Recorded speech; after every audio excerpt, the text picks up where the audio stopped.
आइए मिलते हैं अपने नेक्स्ट सेशन में जावा के। और आज जो हम टॉपिक पढ़ने वाले हैं बहुत ज़्यादा इम्पोर्टेंट है। और अगर आप जावा के कहीं भी इंटरव्यू के लिए जाते हैं तो वहाँ पर आपको ज़रूर ये वाला कंसेप्ट वो लोग पूछेंगे, और इससे रिलेटेड बहुत सारे जो कंसेप्ट है वो इंटरव्यू में पूछे जाते हैं। प्लस हो सकता है आपको कोई कोडिंग करने के लिए बोले, तो आप शुरू से ध्यान दें और जो वीडियो है उसको बहुत बारीकी से देखिए, क्योंकि ऑब्जेक्ट ओरिएंटेड प्रोग्रामिंग बहुत ज़्यादा इम्पोर्टेंट कंसेप्ट है और वो आपको समझ में आना अच्छी तरह, और मैं श्योर करता हूँ कि आपको वो अच्छी तरह समझ में आ जाएगा।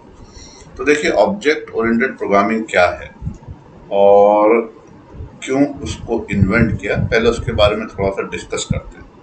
ठीक है, अभी देखिए ध्यान से, मैं इधर आता हूँ और मैं यहाँ लिखता हूँ इंट ए। इसका मतलब क्या हो गया, मैंने एक वेरिएबल डिक्लेयर कर दिया, ठीक है, जिसका नाम ए है और इंट टाइप का है।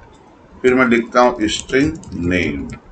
अभी मैंने दूसरा वेरिएबल डिक्लेयर कर दिया, ओके, उसका जो नाम है नेम है और वो किस टाइप का, स्ट्रिंग टाइप का है। ओके, अब मैं यहाँ पर आता हूँ और मैं लिखता हूँ फ्लोट सैलरी। अभी आप समझ गए होंगे डेफिनेटली, सैलरी एक वेरिएबल है जो किस टाइप का है, फ्लोट टाइप का है। आई थिंक यहाँ तक तो सबको समझ में आ गया। फाइन, ये डेटा है, ठीक है। अभी हमने लास्ट सेशन में, आप प्लीज सब सेशन शुरू से देखिए, हमने लास्ट सेशन में फंक्शन के बारे में पढ़ा था, ठीक है। तो ये हो गया data, integer A, integer string name, float salary.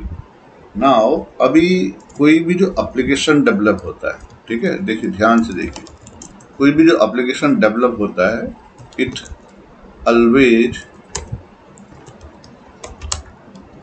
Two things, data and logic.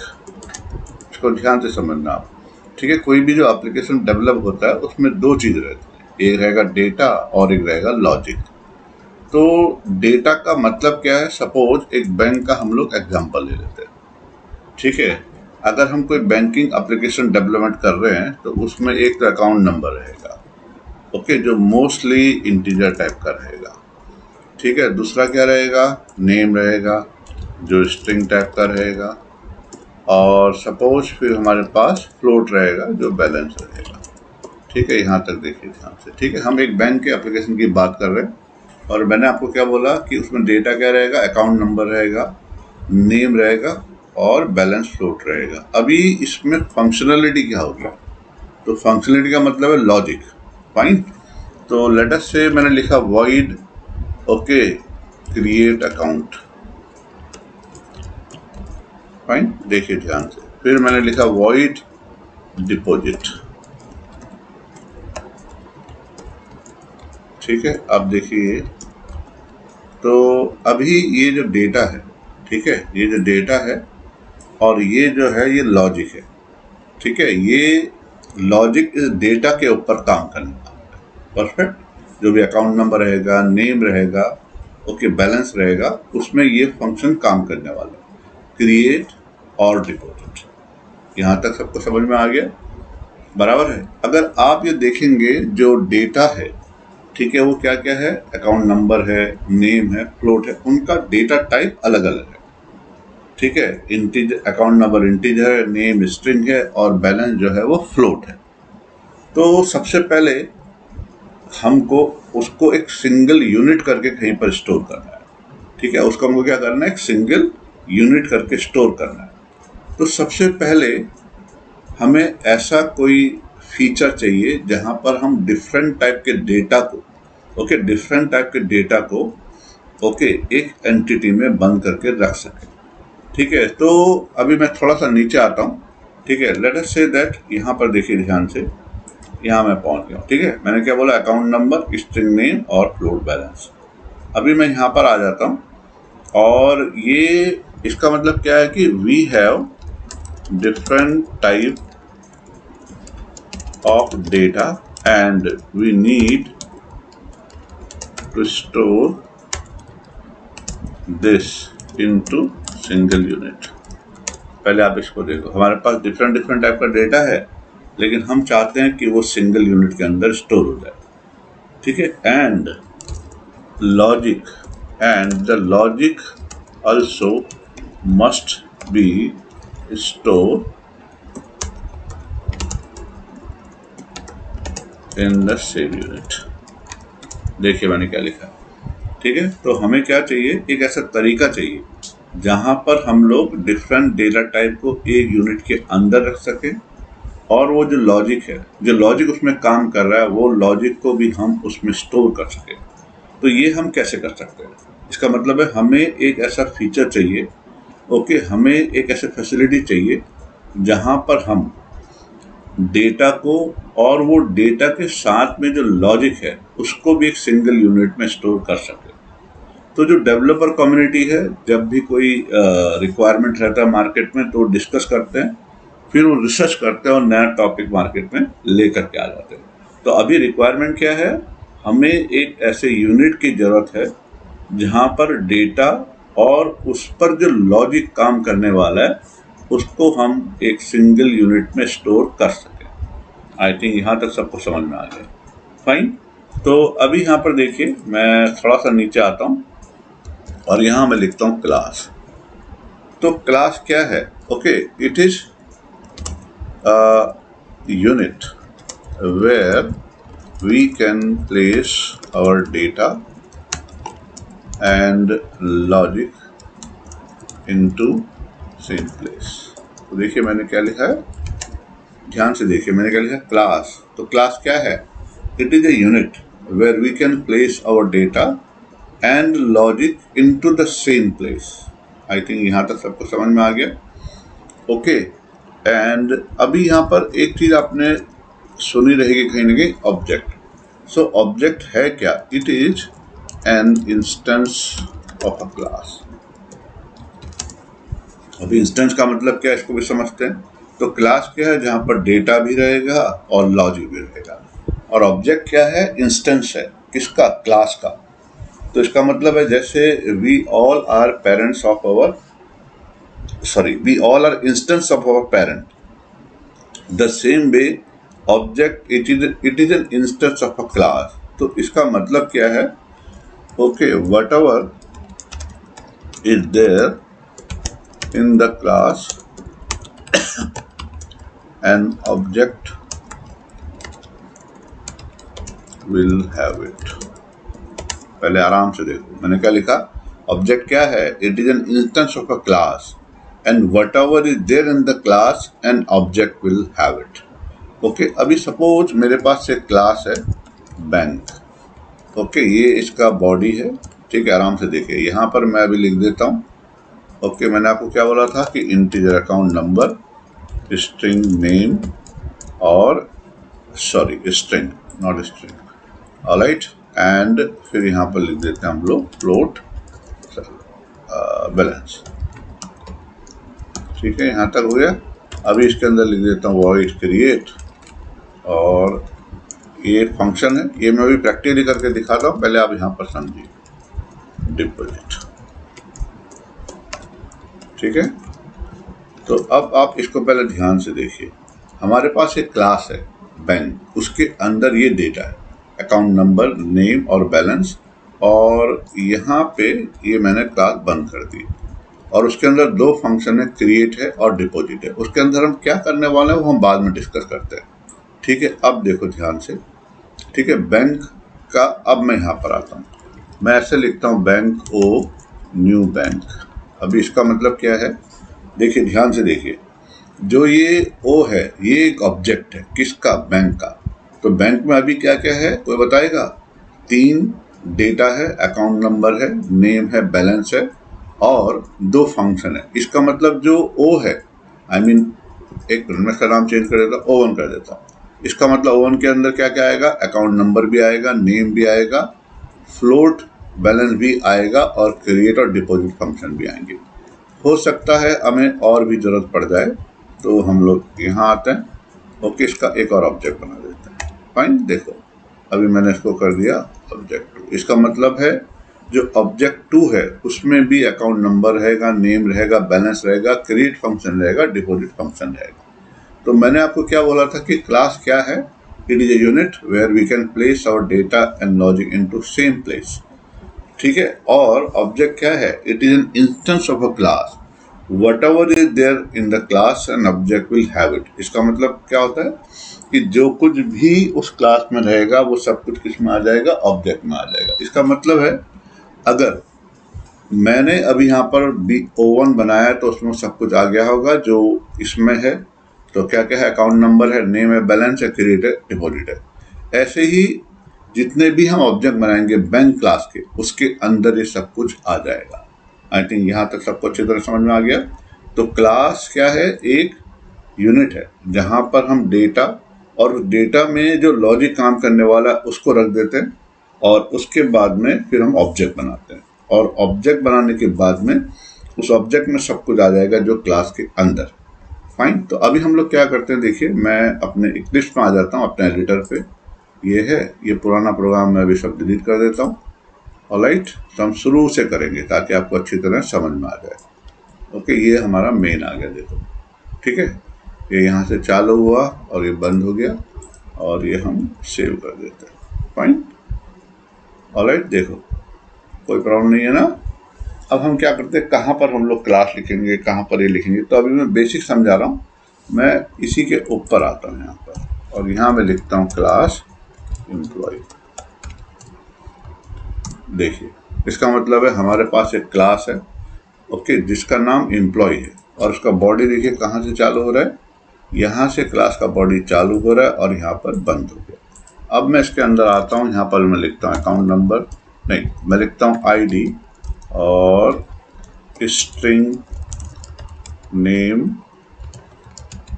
और एक और ले लेते हैं स्ट्रिंग एड्रेस। पहले सिंपल से मैं समझा देता हूँ, फिर आपको समझ में आ जाएगा। तो हम लोग फिर डिटेल में देखो, ध्यान से देखो। तो अभी हम क्या बोल सकते हैं, हमारे पास एक क्लास है जिसका नाम एम्प्लॉय है और उसमें 3 डेटा है। तो डेटा को हम लोग प्रॉपर्टीज भी बोलते हैं, ठीक है। क्या है, ID है, नेम है, एड्रेस है, ठीक है। ये फिनिश होगी, देखो क्लास यहाँ पर ये खत्म। अब यहाँ पर ये मेन है और मैंने आपको बताया था ये मेन के अंदर हम सब लॉजिक लिखते हैं। तो अब मैं यहाँ पर आता हूँ और मैं एम्प्लॉय क्लास का एक ऑब्जेक्ट बना देता हूँ। ओके, ऑब्जेक्ट 1 न्यू एम्प्लॉय, ठीक है। देखिए कैसे बनाते हैं हम लोग, क्लास का नाम, ऑब्जेक्ट का नाम, न्यू कीवर्ड है और एम्प्लॉय हमारे क्लास का नाम है, इसलिए हम लोगों ने वहाँ पर क्या लिख दिया, एम्प्लॉय लिख दिया। तो अब OB1 में ये तीनों प्रॉपर्टीज आ गया होगा। कौन कौन सा, ID आ गया होगा, नेम आ गया होगा, एड्रेस आ गया होगा, ठीक है। अब मैं यहाँ आता हूँ, देखिए मैं लिखता हूँ OB1 डॉट क्या है ID और मैं कुछ असाइन कर देता हूँ। देखिए OB1 dot ID equal to क्या लिख दिया मैंने, 10 और इसको हम प्रिंट भी कर देते हैं, ठीक है। सिस आउट वो हम पहले से जानते हैं, ओके। और यहाँ मैं प्रिंट कर देता हूँ OB1 डॉट देखो ID। पहले इतना ही रन करते हैं, आप पहले इसको ध्यान से समझ लो, फिर हम लोग आगे बढ़ेंगे, ओके। तो इतना रन करके देखते हैं क्या होता है। आ गया 10। हाँ, अभी ये जो डेटा है ना, ये जो डेटा है ये पब्लिक है, हम इसको कहीं से भी एक्सेस कर सकते हैं। तो इसका मतलब है अगर मेरा ये ईमेल ID होता डेटा तो कोई उसको पढ़ लेता, मेरा बैलेंस भी कोई देख लेता, मेरा एड्रेस भी कोई देख लेता, ठीक है। तो अभी जिस समय हम लोग ऑब्जेक्ट ओरिएंटेड प्रोग्रामिंग को बना रहे थे तो उस समय हमने ये डिसाइड किया कि जो डेटा है, ठीक है, देखिए ध्यान से देखिए, जो डेटा है, okay, data must be private and logic, okay, logic has to be public, ठीक है। देखिए डेटा, हर एक का डेटा कैसे रहता है, इंडिविजुअल रहता है। तो डेटा क्या होना चाहिए, प्राइवेट होना चाहिए और लॉजिक क्या होना चाहिए, पब्लिक होना चाहिए। तो then they come out with something known as access modifier. Okay, उन लोगों ने क्या बोला कि हम एक्सेस मॉडिफायर इंट्रोड्यूस करते हैं। Okay, they are use to restrict, okay, which data and function must be accessible from outside of the class। अभी इसको पहले आप समझिए, क्या उन लोगों ने इंट्रोड्यूस किया। मैंने क्या बोला, डेटा प्राइवेट होना चाहिए। प्राइवेट क्यों होना चाहिए, आप कभी भी नहीं चाहेंगे कि आपका एड्रेस सबको दिखाई दे, आपका ईमेल सबको दिखाई दे। तो डेटा क्या होना चाहिए, प्राइवेट होना चाहिए और जो लॉजिक है वो क्या होना चाहिए, पब्लिक होना चाहिए। ठीक है, पहले इतना ध्यान से समझो। तो उसको सॉल्व करने के लिए वो लोग क्या लेकर के आगे, एक्सेस मॉडिफायर लेके आ गए। तो एक्सेस मॉडिफायर का काम क्या है, they are use to restrict which data and function must be accessible from outside of the class. इसका मतलब क्या है, क्लास के बाहर कौन से डेटा और फंक्शन को एक्सेस कर सकते हैं वो एक्सेस मॉडिफायर डिसाइड करेगा। अभी प्रैक्टिकली मैं प्रूफ करता हूँ और आपको अच्छी तरह समझ में आ जाएगा। ठीक है, ये मेरा एडिटर है, देखिए। तो अब मैंने यहाँ पर लाइन नंबर 11 में एक ऑब्जेक्ट बनाया, कुछ डेटा को असाइन किया और फिर मैंने यहाँ पर उसको प्रिंट कर दिया, तो कोई प्रॉब्लम नहीं आया। लेकिन अब मैं यहाँ आता हूँ और मैं चाहता हूँ कि इस डेटा को हम लोग क्या करेंगे, प्राइवेट करेंगे। देखिए, जैसे ही मैंने प्राइवेट किया, ओके, यहाँ पर एरर आना चालू हो गया। तो देखो, आप इस ढंग से प्रैक्टिस करोगे कभी पूछोगे नहीं। वो बोलता है the field employee ID is not visible. इसका मतलब है अब वो एक्सेस नहीं हो सकता है। ऐसे ही कोई भी जो डेटा है, ओके, वो प्राइवेट होना चाहिए। ठीक है, देखिए ध्यान से, प्राइवेट, और ऐसे ही मैं इसको भी प्राइवेट कर देता हूँ। ठीक है, फाइन। तो इसका मतलब है अब जो भी प्रॉपर्टीज है, आईडी है, नेम है, एड्रेस है, उसको कोई भी बाहर से एक्सेस नहीं कर सकता। तो ये तो अभी प्रूफ हो गया। तो लेकिन बाहर से हम एक्सेस कैसे करेंगे? अगर सब कुछ बंद हो जाएगा तो हम बाहर से एक्सेस कैसे करेंगे? तो आप देखिए, जो एसी का रिमोट रहता है उसके अंदर क्या हो रहा है हमें कुछ मालूम नहीं रहता है, लेकिन हमको क्या दिया रहता है, बटन दिया रहता है। तो बटन क्या है, वो लॉजिक है या फंक्शंस है जिसके थ्रू हम लोग काम करते हैं। ठीक है, तो उन लोगों ने क्या बोला कि अब हम क्या करते हैं, यहाँ पर देखिए मैं आता हूँ और पब्लिक वॉइड एक्सेप्ट डेटा। ठीक है, एक्सेप्ट डेटा, इसका मतलब है मैंने अभी एक लॉजिक लिख दिया, ठीक है, या फंक्शन लिख दिया। तो मैं लॉजिक को फंक्शन बोलूंगा अभी ज़्यादातर। ठीक है, और यहाँ पर एक और हम आ जाते हैं और यहाँ लिखते हैं हम लोग पब्लिक वॉइड और डिस्प्ले डेटा। तो अब आप ध्यान से देखिए, पहले मैं आपको बता देता हूँ क्या क्या हम लोगों ने करा है अभी तक। तो इसका मतलब है अभी अब कोई मुझे बताएगा, अगर मैं एम्प्लॉय का ऑब्जेक्ट बनाऊंगा तो उसमें क्या क्या आ जाएगा, ये 3 प्रॉपर्टीज आ जाएंगी और ये 2 फंक्शन आ जाएगा। फंक्शन पब्लिक है, इसलिए हम लोग क्लास के बाउंड्री के बाहर एक्सेस करना चाहते हैं। अब ध्यान से सुनिए, ये बाउंड्री है और अब ये बाहर एक्सेस नहीं होगा। तो फिलहाल मैं एक सिंपल सा एग्जांपल आपको दिखा देता हूँ करके। फाइन, तो मैं आ जाता हूँ, इसके अंदर क्लास का ऑब्जेक्ट बना देता हूँ। ओके, अभी आप मुझसे मत पूछिए इसके अंदर क्लास क्या है, क्योंकि हम वो बहुत बार पढ़ चुके हैं। फाइन, ओके, अब मैं इधर आ जाइए, देखिए अब मैं लिख देता हूँ यहाँ sys out, okay, enter, okay, ID, और आईडी इंटीजर है तो मैं लिखता हूँ ID equal to ob dot next integer, आ गया। और अब मैं इसको थोड़ा कॉपी कर देता हूँ ताकि फटाफट हमारा ये काम जल्दी जल्दी हो जाए। दिस एंड दिस, यहाँ आके लिखता हूँ मैं नेम, ओके, नेम स्ट्रिंग है तो हम लोग यहाँ पर आ जाते हैं और नेम उसको लिखेंगे ओबी डॉट नेक्स्ट। अब यहाँ पर आ जाते हैं, यहाँ लिखेंगे हम एड्रेस, ओके, और यहाँ पर हम लिखेंगे एड्रेस। आई थिंक सबको समझ में आ रहा है अच्छी तरह। और यहाँ पर हम लोग नेक्स्ट लिखें। ठीक है, देखिए, तो अब अगर आप देखेंगे जो हमारा एड्रेस फंक्शन है उसका क्या काम है, डेटा को इनपुट लेना। और यहाँ पर आके अभी मैं प्रिंट कर देता हूँ, सॉरी ये स्पेलिंग गलत हुआ था, इसको मैं चेंज कर देता हूँ, वॉइड होना चाहिए था क्योंकि रिटर्न कुछ नहीं कर रहा है। लास्ट सेशन में हमने पढ़ा था ना। ठीक है, अब मैं इसको प्रिंट कर देता हूँ, system dot out dot print करें, ओके, आईडी इज जो भी आईडी रहेगा प्लस आईडी प्लस नेम, थोड़ा बराबर लिख देते हैं ताकि आपको समझ में आ जाए, plus address, okay, plus address, okay. अब आप ध्यान से देखिए पहले, ठीक है। तो हमारे पास अभी हम लास्ट में देखते हैं, एक क्लास है एम्प्लॉय, उसमें 3 प्रॉपर्टीज है, आईडी, नेम, एड्रेस, ओके। फिर 2 फंक्शन है, एक एक्सेप्ट डेटा है और एक डिस्प्ले डेटा, और ये क्लास का बाउंड्री खत्म हो गया।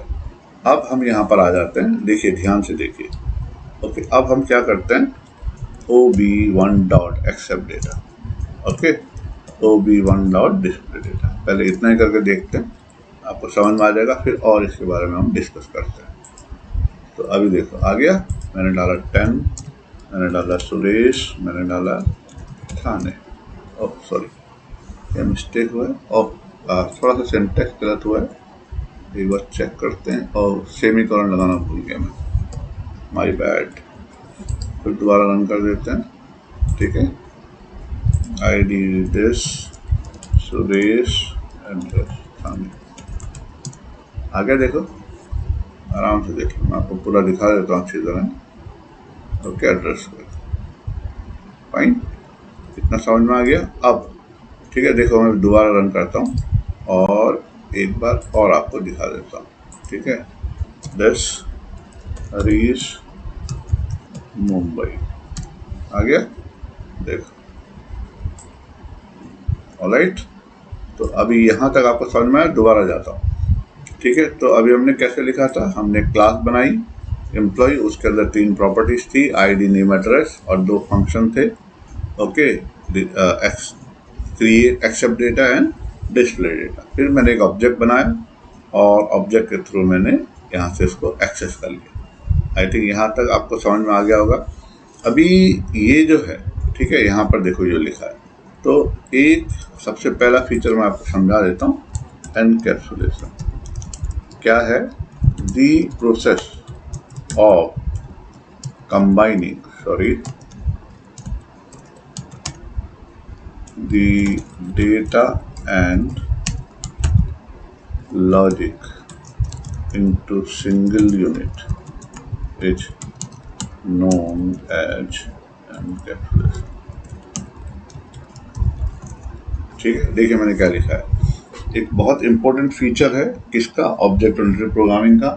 मैंने क्या लिखा है, एनकैप्सुलेशन। तो क्या है एनकैप्सुलेशन, तो कैप्सूल कर देना। क्या कैप्सूल कर देना, यहाँ पर तो दवाई नहीं है, ठीक है। तो हम लोग क्या कर रहे हैं, यहाँ पर जो डेटा है और लॉजिक है उसको सिंगल यूनिट में डाल दे रहे हैं, और ये जो प्रोसेस है इसको हम लोग क्या बोलते हैं, एनकैप्सुलेशन बोलते हैं, ठीक है। अभी डेटा कैसे, देखो ध्यान से देखो, यहाँ पर अभी मैं नीचे आता हूँ, यहाँ तक समझ में आ गया। अब मैं एक और ऑब्जेक्ट बनाता हूँ यहाँ पे, ठीक है,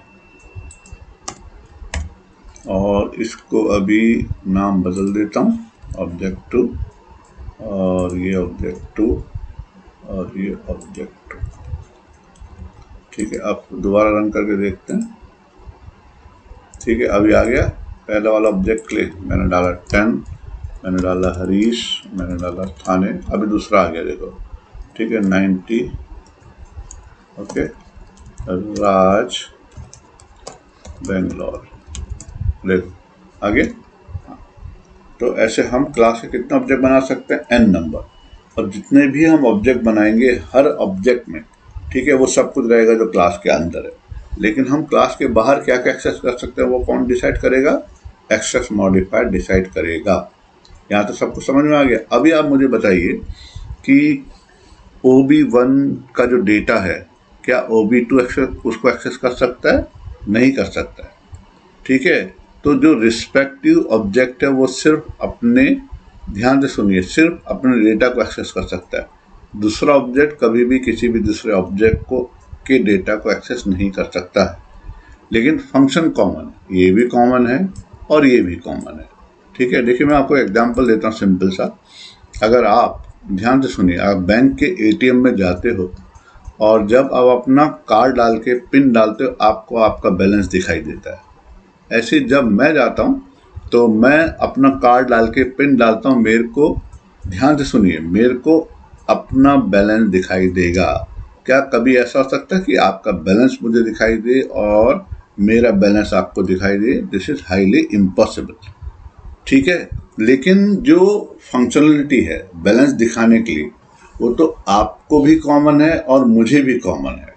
यही ऑब्जेक्ट ओरिएंटेड प्रोग्रामिंग का मेन कंसर्न है। जीमेल, आपके लिए जो जीमेल का इंटरफेस है वो मेरे लिए भी है, लेकिन मैं कभी भी आपके जीमेल को एक्सेस नहीं कर सकता हूँ, ठीक है। जैसे मैंने बैंक का एग्जांपल दिया, मुझे लगता है इतना तो आपको अच्छी तरह समझ में आ गया होगा। अभी ऑब्जेक्ट ओरिएंटेड प्रोग्रामिंग के बहुत ब्यूटीफुल फीचर बाकी है, हम नेक्स्ट सेशन में उसको धीरे धीरे पढ़ेंगे, और आपसे रिक्वेस्ट है कि आप उनको प्रैक्टिकल करके देखिए और पूरे वीडियो को ध्यान से देखिए, तभी आपको समझ में आएगा। ओके, थैंक यू, मिलते हैं नेक्स्ट सेशन में, बाय बाय।